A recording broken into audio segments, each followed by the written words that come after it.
கருத்து கணிப்புகள் மேல அது முறையா இருந்தா நல்ல நம்பிக்கை இருக்கும். நிறைய இடங்கள்ல கருத்து திணிப்பு தான் இருக்கு.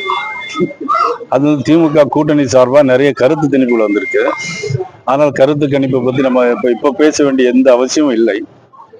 4ஆம் தேதி நிச்சயமா மக்களுடைய உண்மையான கருத்து கணிப்பு, மக்களுடைய உண்மையான எண்ணங்கள், அவங்களுடைய பிரதிபலிப்புகள், கடந்த 5 ஆண்டு காலத்தில் எவ்வளவு மோசமான முறையில் ஆட்சி நடந்தது என்பதை நம்ம 4ஆம் தேதி நிச்சயமாக தெரிந்து கொள்ளலாம்.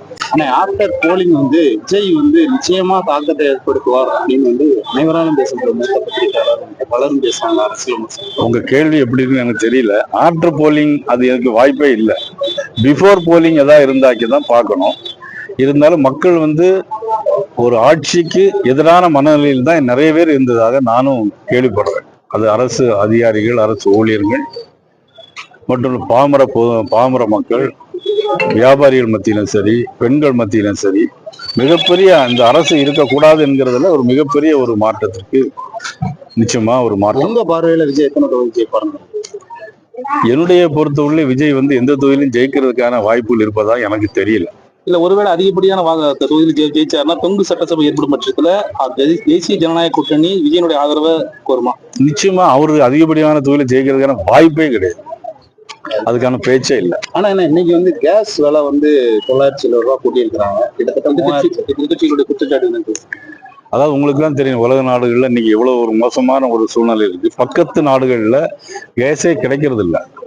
இன்னைக்கு பாத்தீங்கன்னா ஈரான்ல குண்டு வீச்சு, இஸ்ரேல் குண்டு வீச்சு, பல பிரச்சனைகளுக்கு மத்தியிலையும் இந்தியாவுக்கு மட்டும்தான். ஏன்னா இந்தியா உலகத்துடைய நட்பு நாடு, எல்லா நாடுகள், ஈரானுடைய நட்பு நாடு, எல்லா நாடு. நம்முடைய பிரைம் மினிஸ்டரும் அதே மாதிரி இன்னைக்கு உலக நாடுகள் தலைவர்களுடைய ஒரு நட்பு தலைவர்ல மிக சிறந்த தலைவர்.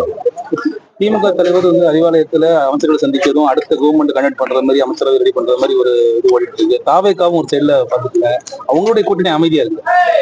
நாங்க வெற்றி பெற போறோம், நாங்க அமைதியா இருக்கிறோம். அவர்கள் எதற்காக கூட்டம் போடுறாங்கிறது நமக்கு தெரியாதுல்ல.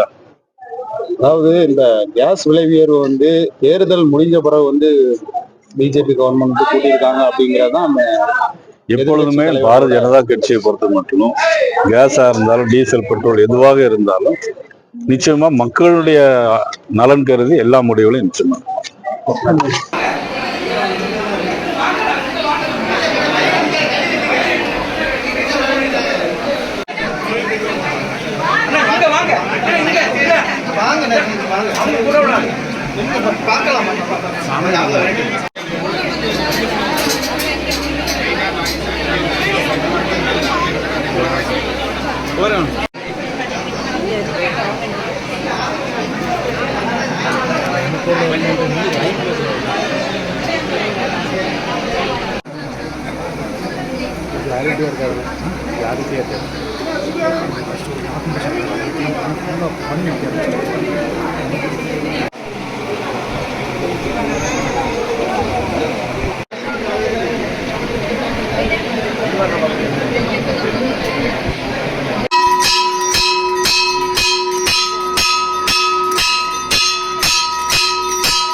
The Chennai Silks in Mega Summer Sale.